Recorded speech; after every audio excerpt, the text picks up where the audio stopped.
A first-class passenger humiliated a veteran flight attendant. Loud, entitled, and unrelenting. What he didn't expect. She wouldn't shout. She wouldn't break. She'd simply stand. And that quiet defiance would ignite a chain reaction all the way to the top. Tuesday. Dawn was just breaking over Midland Regional Airport in Houston. The runway was still damp with mist, and pale green light stretched along the terminal windows like thousands of sleepless eyes.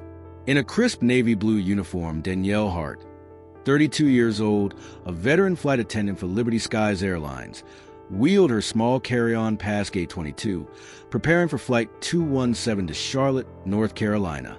She'd flown this route dozens of times. It wasn't the longest, nor the busiest, but Danielle always felt a quiet peace when stepping onto the aircraft, brushing her hand over the seat backs, adjusting control panels, and starting her familiar safety checks. To her, this Airbus A320 was a temporary home in the sky, a place where, between the engine hum and the sharp scent of coffee, she could just be herself.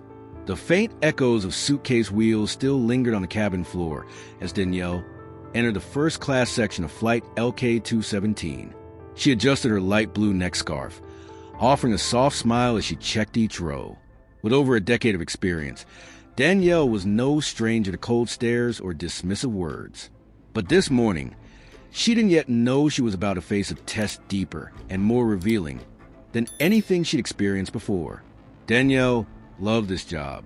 As a seasoned flight attendant, she had seen every side of humanity from 35,000 feet in the air, from in-flight marriage proposals to toddlers screaming from takeoff to landing.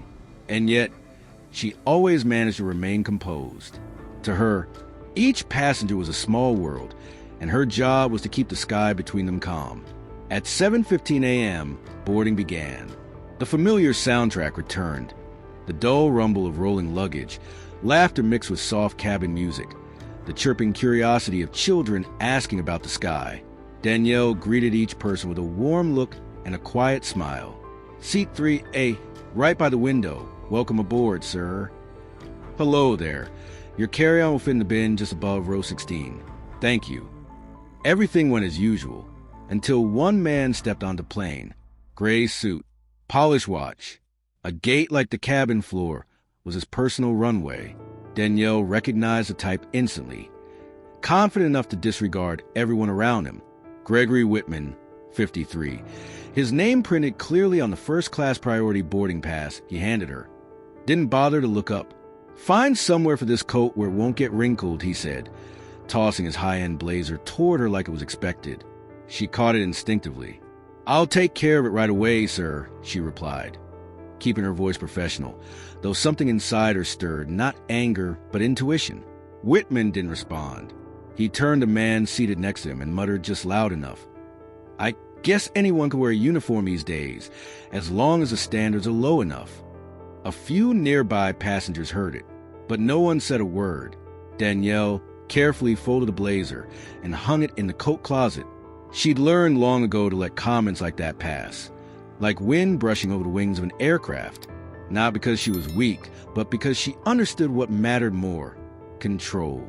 While the other attendants continued prepping the cabin, Danielle made another round, checking seatbelts and safety cards. When she reached seat 1A, Gregory hit the call button for the third time in 10 minutes.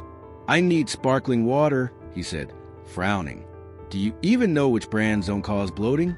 Or is this airline still serving the cheap stuff? Danielle offered a polite nod. I'll bring that right over, sir. As she turned away, she caught his muttered complaint. Slow as always. She didn't turn back, but something inside her tightened. The situation had shifted. This was no longer about serving a customer. It was about protecting her dignity.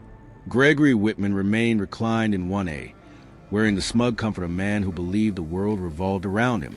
Danielle stepped back for a moment, regulating her breath, steadying her professional smile. She'd faced hundreds of passengers, pleasant ones, angry ones, nervous flyers, but rarely had someone triggered such an immediate, visceral chill as this man. While other passengers continued boarding, Gregory leaned in and whispered something to the middle-aged woman beside him.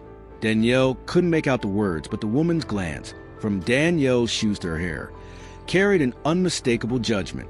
She turned away as if Danielle were a waitress who didn't belong in first class. Danielle moved to assist a young mother struggling to fold a stroller near the front galley. But even from a few feet away, she could still hear Gregory's voice floating from 1A. She works here? I thought flight attendants were supposed to look more professional. A passenger in seat 2B grimaced, clearly uncomfortable. Danielle turned back. Her eyes locked with Gregory's for just a moment. He smiled, not kindly, but like a dare. "Sorry, am I disturbing something?" she asked, her voice calm. "Oh, not at all," he said, dragging out the words. "I just hope no one lets their emotions get in the way of their job today." She didn't reply, because if she did, she risked breaking the calm she'd worked years to perfect. But inside, something fractured, not because his words wounded her, but because they were so familiar. Too many times, she'd had to steel herself into silence just to maintain an image of professionalism no one ever really defined, but everyone expected her to embody. Danielle stepped back behind the beverage station, securing her hair into a neater twist. A younger colleague, Melissa, approached. "You okay?" Danielle gave a slight nod. "Just one of those days." Melissa glanced toward the first row. "I saw him. He's awful." Danielle offered a faint smile. "Let him think he's winning. Just don't give him ground." Overhead, the seatbelt sign began to blink. The cabin door sealed shut. Flight 217 pushed back from the gate, right on schedule, 8:10 a.m. out of Houston. In 1A, Gregory Whitman held a glass of water, eyes trailing Danielle every time she passed by. He wasn't just watching, he was testing her limits. And she knew it. We didn't know it was this. Danielle Hart didn't bend easily. Not today. Not on a route she'd flown countless times, safeguarding thousands of passengers over the past 5 years. And certainly not for someone like him. Liberty Sky's Flight 217 cruised smoothly at 35,000 feet. Outside, the sky was a brilliant blue. Inside the first-class cabin, the tension was thick enough to slice with a knife. Danielle moved with practiced grace down the aisle, performing final checks before breakfast service. When she reached 1A, she noticed Gregory Whitman had yet to fasten his seatbelt, even though the indicator light had been on for several minutes. She leaned in slightly, her tone courteous but firm. "Mr. Whitman, please fasten your seatbelt as required by FAA regulations." Gregory looked up, his gaze icy. "And who do you think you are, giving me orders?" Danielle remained composed. "It's a mandatory safety protocol, sir." He let out a dismissive laugh. "Do you know how much I paid for the seat? Probably double your monthly salary. Don't forget your place." The cabin fell into stunned silence. A few passengers turned their heads, their expressions a mix of disbelief and discomfort. Danielle felt every eye, every ounce of pressure, but she didn't flinch. Her voice remained steady, clear, and grounded. "Sir, my responsibility is to ensure the safety of every passenger on board, including you. I kindly ask for your cooperation." Gregory shot her a glare, but begrudgingly clicked his seatbelt into place, muttering something under his breath. Danielle turned to continue her duties, only for Gregory to suddenly stand up, tug slightly at the tray linen, and tip his glass of orange juice onto the floor. His voice rang out, purposefully loud. "Good thing I'm wearing dark colors. With service like this, who can stay clean?" The entire first-class cabin froze. A young male flight attendant toward the rear instinctively took a step forward, ready to help. But Danielle was already crouched down, collecting the glass and blotting the spill with napkins, saying nothing. She heard Gregory mutter just loud enough for a few rows to catch it. "Just because you've got a uniform on, you think you're somebody. Think you're on the same level as paying customers like me." Each word sliced through the air like a blade. Not overt enough to be reported as outright hate, but clear in its venomous undertone. The kind of insult that walked the line, carefully tailored to humiliate without being punishable. The cabin remained frozen in silence. All eyes shifted toward Danielle Hart, the woman who had just been publicly demeaned by a man cloaked in money, status, and the assumption that those things gave him the right to belittle others. For a moment, time held its breath. But Danielle didn't lower her head. She stood upright, the napkin still in her hand, her eyes steady, not defiant, not angry, simply resolute. The calm of someone who had weathered more storms than anyone in the cabin could imagine. Not the kind you train for, the kind that makes you choose. Sink into shame or rise with quiet dignity. Her voice came then, not raised, not sharp, but clear as a bell cutting through morning fog. Mr. Whitman, I'm paid to ensure the safety of every passenger on board, including you, and I will continue to do that job, whether or not you choose to respect me. A beat passed, then a faint breath drew in from seat 2C. A woman in 1B gave a subtle nod, and just like that, it felt like the invisible pressure in the cabin had been released, as if someone had unsealed a valve on a tank about to burst. Not everyone spoke, but everyone understood. One person had upheld dignity. The other had exposed his own pettiness. Danielle moved on to the next row, checking seatbelts as though nothing had happened, leaving Gregory to stew in his own isolation. For the first time that flight, with not a single admiring glance left in his direction. As she walked past seat 2B, a middle-aged man stood and spoke up, his voice clear and firm. "Ms. Hart, I just want to thank you for your professionalism and patience. Not everyone could stay composed in a situation like that." A light round of applause spread through the cabin. Danielle gave a small nod of gratitude, feeling a quiet, warm bloom in her chest. A simple acknowledgement, yet profoundly affirming. But she knew this wasn't over. Gregory Whitman wasn't the kind to let things go easily. She needed to brace herself for whatever came next. A minute later, the intercom crackled overhead, calling Danielle to the cockpit. She stepped in. Captain Reuben Clark was already there, along with lead flight attendant Monica Hayes, who had been monitoring the entire situation through the cabin camera feed.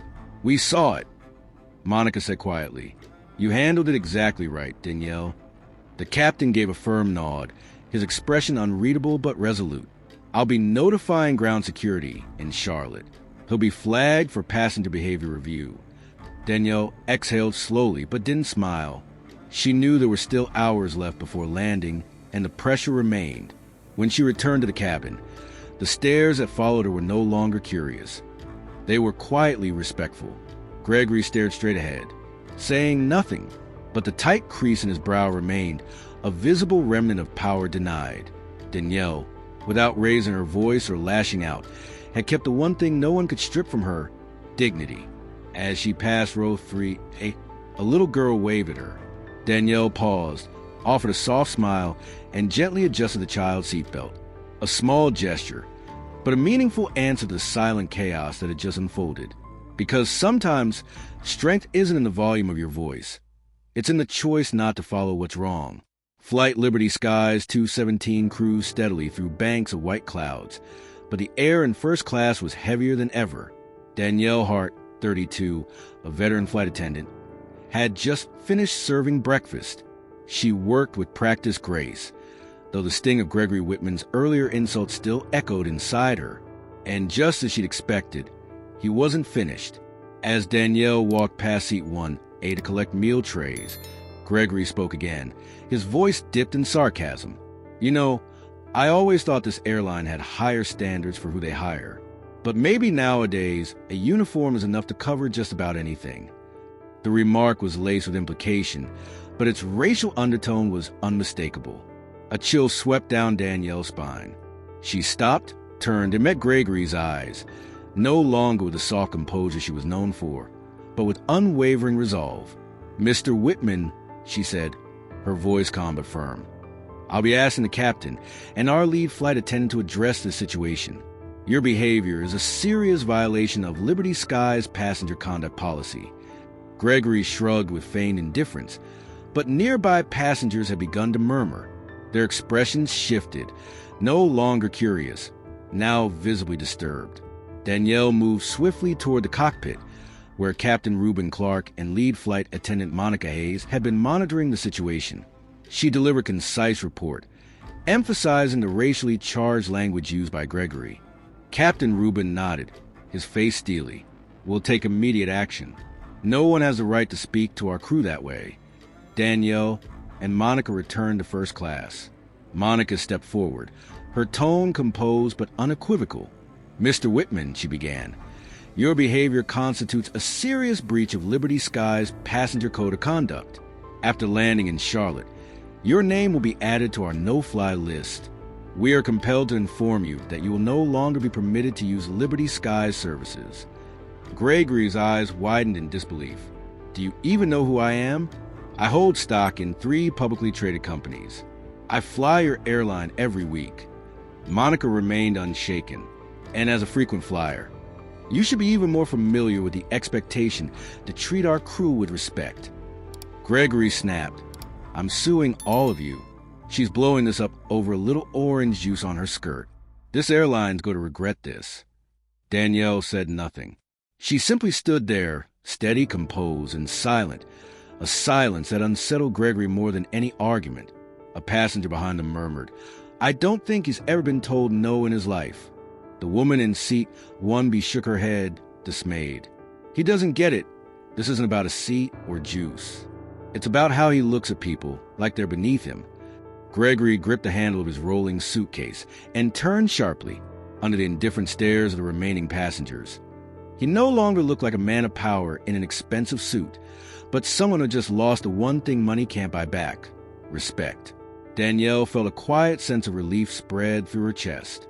It hadn't been easy, but standing up for her own dignity and that of her colleagues had been the right thing to do. A nearby passenger leaned toward her and whispered, "You handled that beautifully. We're with you."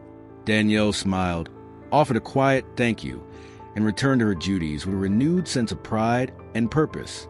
On Liberty Sky's Flight 217 from Houston to Charlotte, after all the tension and noise, the first-class cabin finally settled into calm. Gregory Whitman, once loud, demanding, and demeaning, now sat silent in his seat, no longer causing trouble for the crew. When the plane touched down at Charlotte Douglas International Airport, a soft round of applause rippled through the cabin. It wasn't for the landing. It was for something deeper, for justice. Danielle Hart stood at the aircraft door, her expression no longer tense, though still composed. She greeted each passenger with a steady voice, just as she always did. An elderly woman with silver hair clasped Danielle's hand tightly. "Thank you, dear. You did the right thing." A young man from seat 2B paused briefly and said quietly, "I saw the whole thing. You've earned my respect." No one said too much, but their eyes, their respectful silence, their small nods, it all spoke volumes. She wasn't alone. A week later, at Liberty Sky's Houston headquarters, Danielle was invited to a special internal meeting. She thought it was a routine post-incident review, but as the conference room doors opened, a wave of applause erupted. Her colleagues, senior management, and even the CEO were in attendance. The CEO stepped forward with a velvet box in hand. "Danielle Hart," he began, his voice carrying across the room. "In the face of pressure and insult, you upheld professionalism, dignity, and poise. On behalf of Liberty Skies, it is my honor to present you with our highest recognition, the Medal of Service Excellence." Danielle stood stunned. She had never imagined herself here, receiving a medal. But more than the honor itself, it was what the moment represented.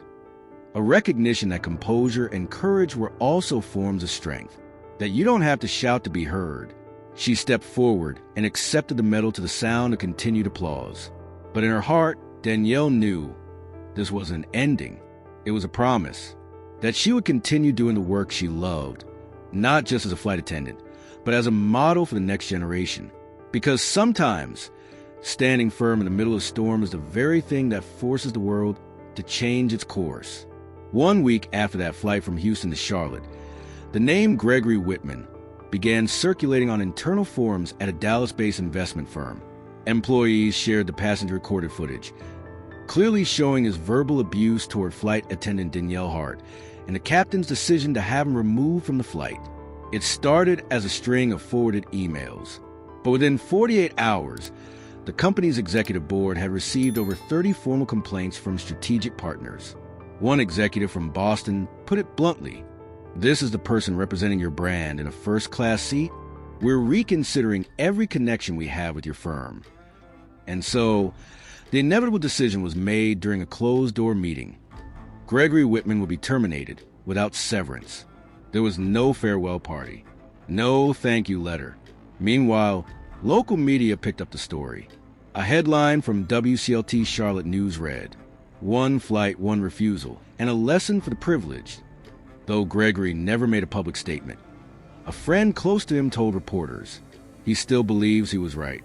But when the entire company turned its back, he finally began to realize it wasn't because he lost.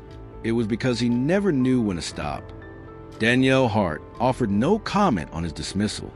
When asked during an interview following her Medal of Service Excellence award ceremony, she simply said, "I take no joy in someone losing their job, but if it helps someone learn to treat others with respect, then maybe it wasn't wasted."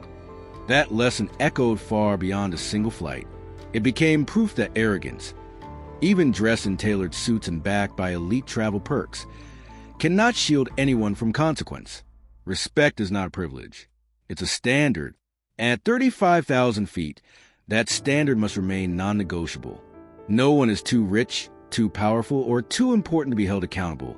Not on the ground, and certainly not in the sky. 3 months after the incident, Danielle Hart's name appeared not just in aviation newsletters, but inside Liberty Skies Airlines Houston headquarters. But this time, not as a flight attendant.